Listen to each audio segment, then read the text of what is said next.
Outrage is finally building over the more than 300 Nigerian girls who were kidnapped by the terrorist group Boko Haram, and Rush Limbaugh is one of the people getting pissed off. Not so much about the kidnapping, but more about the hashtag bringbackourgirls Twitter campaign that's being used on that social media site to raise awareness about the kidnappings. I honestly don't think I've seen Rush Limbaugh get this worked up over a group of schoolgirls since his last sex tourism trip to the Caribbean. But the conservative radio host is angry, and he was talking about how this is just another sign that the US is powerless when it comes to foreign policy. Listen to these quotes. "I just think this is pathetic. I'm just stunned. We got 300 Nigerian girls kidnapped by an Al-Qaeda group, and nobody cared or talked about it for a while. Hillary wouldn't call them a terror group. Now all of a sudden, for some reason, we're on a big push to get them back, and this is how?" Well, no, this isn't exactly how we're trying to get the girls saved. It's one thing that one group of people is doing to raise awareness about it. Because I don't know if you've noticed, but in America, particularly on the cable news networks, we don't exactly get a lot of international news coverage.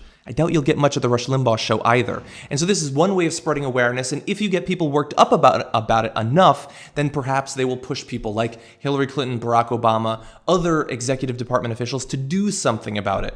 Rush Limbaugh, that should not be that complicated to understand. But rather than being happy about the fact that Americans are actually interested for once in what's going on in Africa, he thinks it's a sign that America is weak and Obama has got to be the cause. Listen to this. Are we really this powerless? The correct way to look at this is the audience that will see it. The Twitter low information universe will say, "Oh, Mrs. Obama, at least they care and at least they're trying to do something."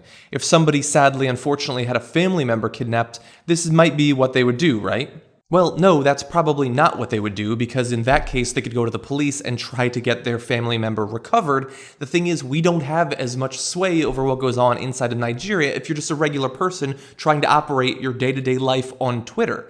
And in a similar way, America does not have as much ability to project force into Nigeria as it does into Milwaukee or something like that. I understand that that seems simplistic, but for Rush Limbaugh, it requires a little bit of extra information. Really, this is just one in a long line of damned if you do, damned if you don't situations for Barack Obama when it comes to foreign policy.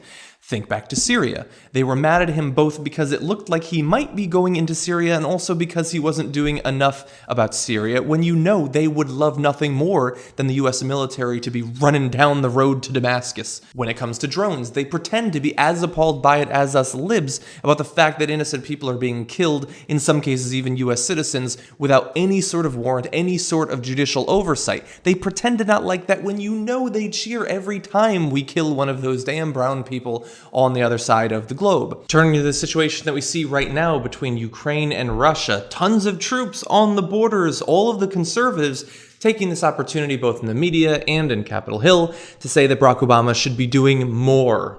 More what? We don't really know, since they won't say anything specific, but they do think he should be doing more of it. But I have a feeling that if M1 Abrams tanks were rolling towards Kiev, they would have a problem with that too. I don't think their reaction would be, look at Barack Obama, he's being strong, he listened to our arguments, what a great president. It's unlikely that that's going to happen. And turning back to the situation in Nigeria with Boko Haram, of course, Rush Limbaugh is not going to say in his long diatribe about Bring Our Daughters Back what he thinks we should actually do about it. He simply is there talking for hours a day to find something to criticize Barack Obama for. The actual situation is very complicated. You have a very difficult military and government situation in Nigeria. You have the government trying to do what it can to recover the girls, while you also have the First Lady saying, that they haven't actually been kidnapped and things like that. It's a difficult situation, and I do think that the US should be involved. If we can send over, special ops or something like that, Green Berets perhaps, I don't know, that can do a little bit of on-the-ground searching. Perhaps we can lend them our satellites, our drones for surveillance.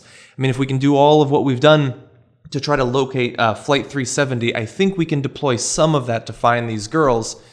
But do I think that we should be sending in 10,000 troops? Probably not. I think that when you get down to it, Rush Limbaugh wouldn't like that either.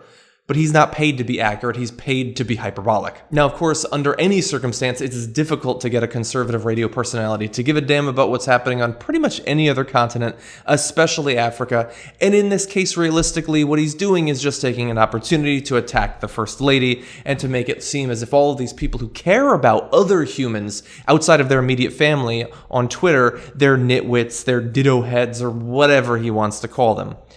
Honestly, I think that maybe it would be better if Republicans went back to pretending that the US is the only country in the world, or at the very least, the only one worth covering in the news.